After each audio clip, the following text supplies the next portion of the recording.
Sandra Razzielli here.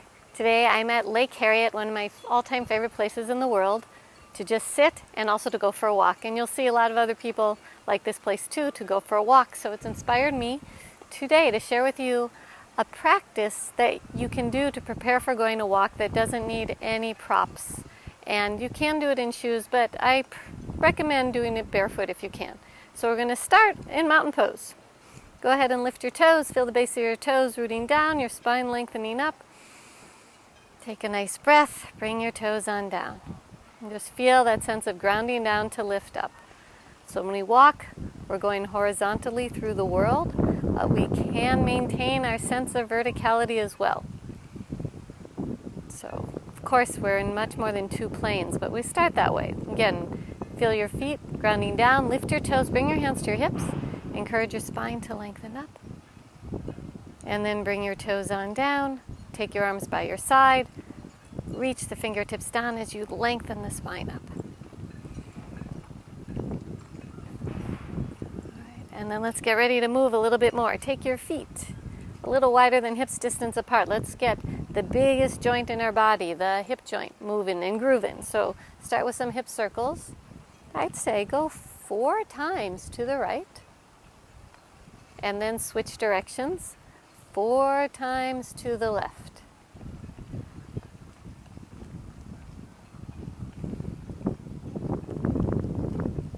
Okay, and then just take a little walk. Just get started and take a little walk around. Notice that your feet connect to the earth. Notice if your arms swing. You might go backwards, you might go a little in circles. So often we just walk straight. Get a little more vestibular action walking in different directions. All right, and then come on back to Tadasana. Lift your toes, base of the toes root down, spine lengthens up, bring your toes on down. And there's so many different ways to prepare for walking. If you only got a couple minutes, just doing 1 or 2 things. If you only got 30 seconds, maybe doing one thing, but today we'll do a few and you can do one or all of them today or when you're about to go for a walk. So let's start with some ankle circles with the foot on the ground. So take your right foot forward and then circle it, the ankle itself. So you feel the base of the toes grounding down. This is different than moving your leg. My leg is moving, but my intention is to get a lot of movement in the ankle. And then switch direction. As you do this, notice if there's some spot that feels a little bit more challenged, a little harder to circle. Actually, these circles are pretty advanced to do them well. All right, come back through mountain pose, second side. Left foot forward, a little bit of circling.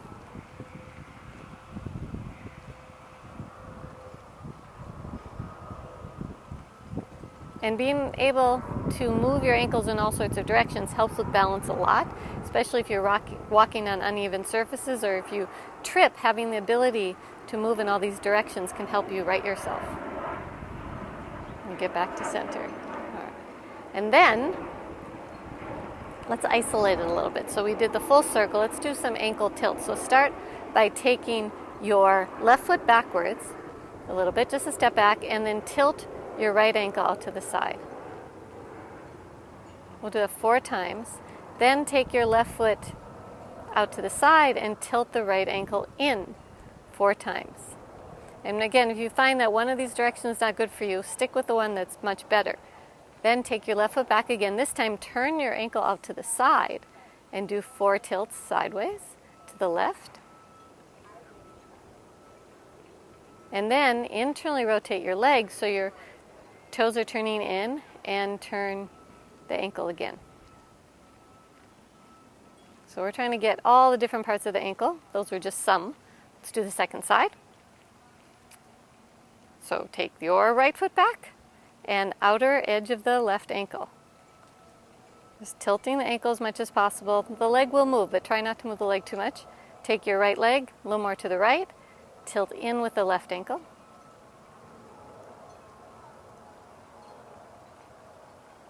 Take your right foot back again, externally rotate your left leg and tilt the ankle out. Then internally rotate it, so toes turn to point to your right, and get that outer ankle.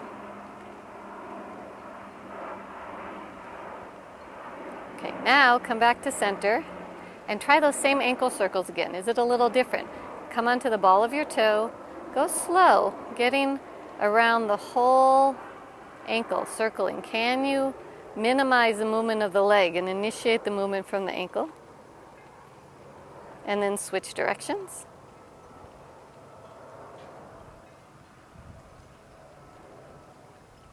And then other side. Circle around. And you might go slow down if there's a spot. Once you get good at going slow, then you might try going faster. All right, then switch directions.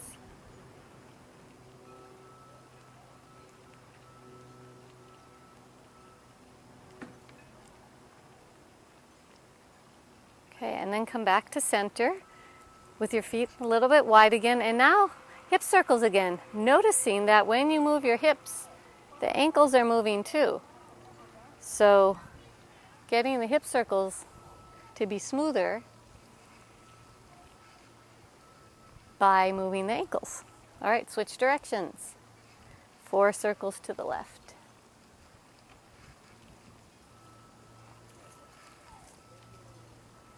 And then back to center. So one of the things I often do before I go for a walk is calf stretch. Now you may notice there's not really a lot to stretch the calf on. I usually use a half roller. So we're going to do a little bit different tactic today, which is to find mountain pose and then take your right foot forward with the toes lifted, reach long through the leg, keep the heel down, and then bend the opposite knee. Now if you don't feel the stretch here, hinge a little bit forward at your hip. Just a little bit. So you're not rounding the back here, just getting that hinge. Then come back up. Now the fun part is to rainbow it. Instead of just doing straight on, externally rotate your leg out to the right and do the same thing. Reach through the heel, bend the knee a little bit. If that doesn't feel the stretch, go ahead, hinge forward. Ah, I found my outer calf. Not an uncommon space to find. Come back up, and a little internal rotation. Again, be mindful of how this feels in your back. Bend the knee a little, hinge forward, just till you find the stretch. It doesn't have to be this screaming stretch, just a sense of creating length there to prepare for walking. And then come back up and stand on both feet. Maybe you notice a difference in the legs. I actually notice a big difference in my legs from doing that. This leg feels a lot more rooted and ready to walk. So let's do the second side. Left forward, heel up. Bend the right knee a little. Hinge forward. Breathe.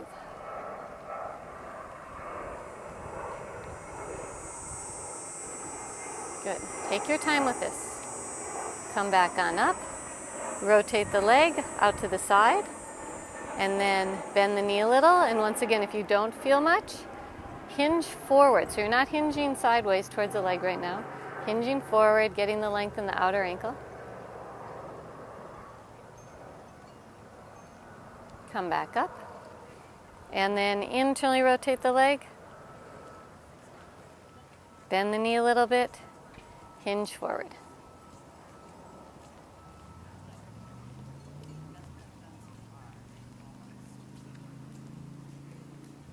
Come back up.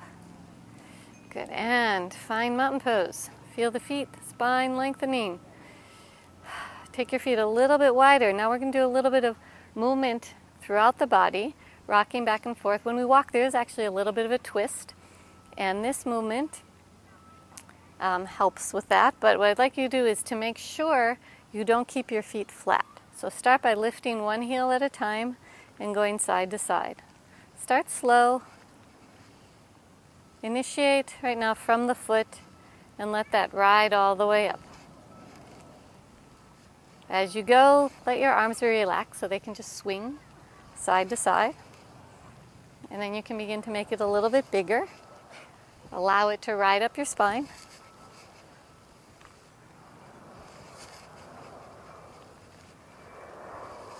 And then as you go a little higher, you may also get your neck involved. Turn your eyes in the direction that you're going.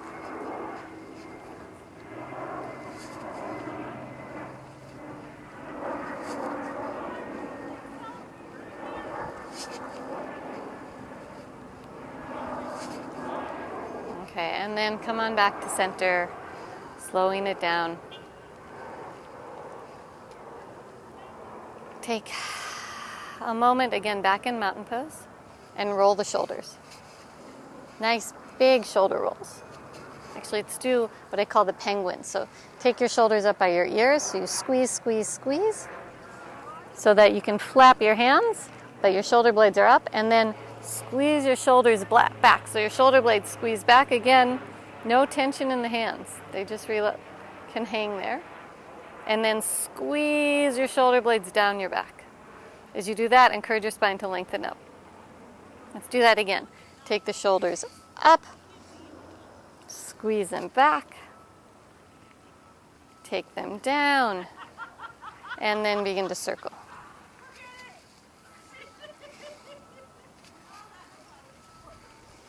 Round and round.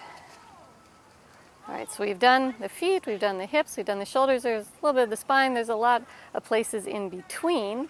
Let's give a little attention to the knees. So we're going to do some knee circles, and what I'd like you to do is encourage your knees to face forward as we do that. So the knees are actually fine to go in many different positions if your body doesn't tell you it's not. So you're going to start by circling around, so I'll give you better instructions, more explicit. You bend your knees, take them over to the right, straighten your legs back, and then take your knees over to the left. And that's the circle. Start with it being small. You straighten when the knees go back, bend to the side and around. And you may notice that when you do this, the ankles are moving. So sometimes when we walk, we don't realize, like if there's knee pain or discomfort, that it might not originate in the knee. It can be from what's above and below the knee. Other direction. Bend your knees, take them to the right, forward, side, and straight. And again, right, forward, around, and straight. 2 more times.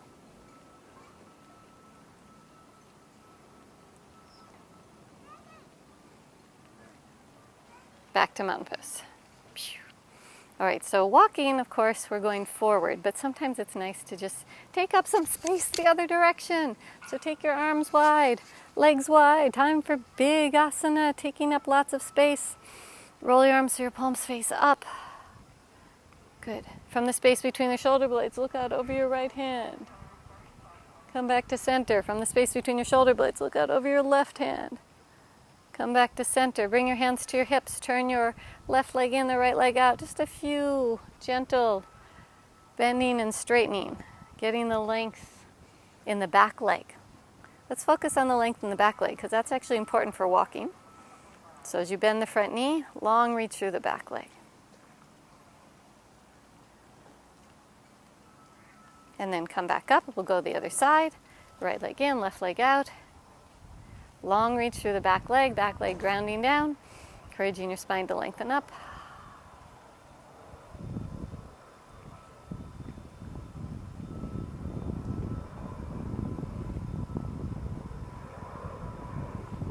Right. Then turn the leg in, walk your feet or hop them back to center. And another aspect of walking, very important, the sides of your hips. So a little bit to wake this up, little hip lifts. So go ahead and lift we're going to focus on the right hip, so lift your left leg. Feel free to use a wall if you've got one nearby. Otherwise, come onto your toes. And then lift your left hip by drawing your right hip down. Come back to center. Draw the right hip down to lift the left hip up. This is actually one of the movements involved in walking. When one leg comes in front of the other, there's a little bit of a shift that needs to happen so the leg's clear. So it's really good to wake up these muscles when you're preparing to go for a walk. Many ways to do it. This is a simple one. Don't need any props. You can do it while you're waiting at a street sign for the light to change. Or you can do it when you're at a lake and people are looking at you wondering what you are doing. All right, stand on both feet again. And second side, bend your right knee. Give a little action to your left hip, take it down, so the right hip lifts, and center.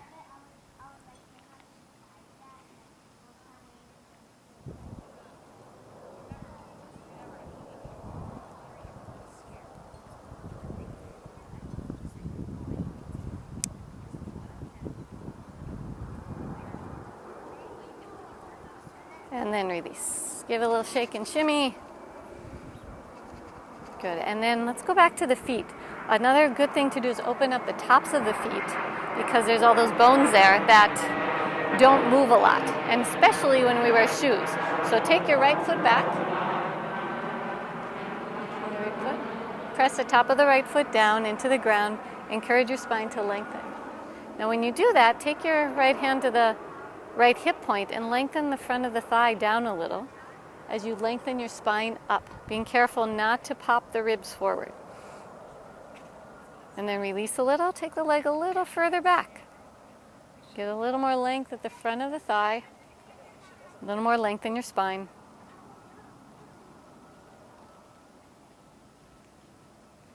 And then release, give a little wiggle, and then second side. Left foot comes back. Take your hand to the hip point, press the top of the left foot down, lengthen. Up. So this action too with walking, very important. Get that length here. Many people just throw their leg forward instead of lengthening the leg back. You can't run as fast if you do that. Not that you want to run fast, but you actually don't get as good movement, nutritious movement through the body when we do it that way. All right, take the foot back a little bit more. Root down, lengthen up. So this action, similar to what we experience in Warrior One. So let's come into Warrior One for a moment. Take your legs wide. Left leg in, right leg out. Lift the back heel. Pivot this time to face over the front leg. And instead of coming into the top of the foot, we'll focus on the length in the back leg. So hand on your hip point, lengthen the top of the thigh, encourage your spine to lengthen up, and then bend the front knee a little bit. Now as you bend the front knee, be careful not to take your pelvis, your torso forward.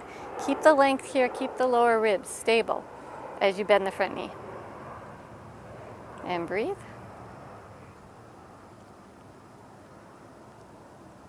And inhale, come back up. Second side. Turn the right leg in, left leg out. Find that length here through the top of the thigh as you bend the front knee. Breathe.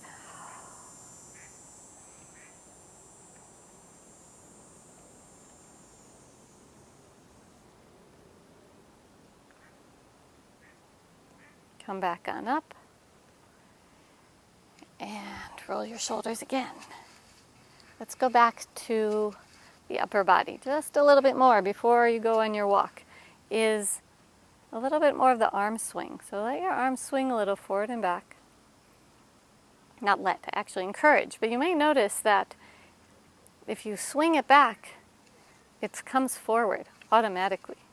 So go ahead and swing it back. And then try that on the other side. Once you get the momentum, it's hard to stop. Just a little swinging. Back, let it go. Back, let it go. Back, let it go. Back, let it go. Now, if you are rounding in your posture, it's a lot harder to do. So let's do that again, focusing on a lift in this chest. Actually, before we do the swing again, do a few of these kitten and calf movements. Draw your sternum down, lift your sternum up. Just a little back and forth so you can feel how the movement of the sternum affects the position of the arms.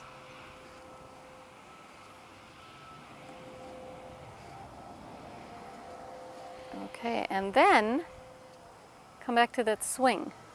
Let's do both now. Back, back, back, back, back, back. You might find that it's hard to stay still because when you go back, there's a great tendency to want to take the other foot forward. So maybe it's time now to start walking. So all those different parts. There's always other different things you can do, but Pick one or two of those when you don't have as much time. Do the whole routine before you go for a walk when you do. And have a great time. Enjoy!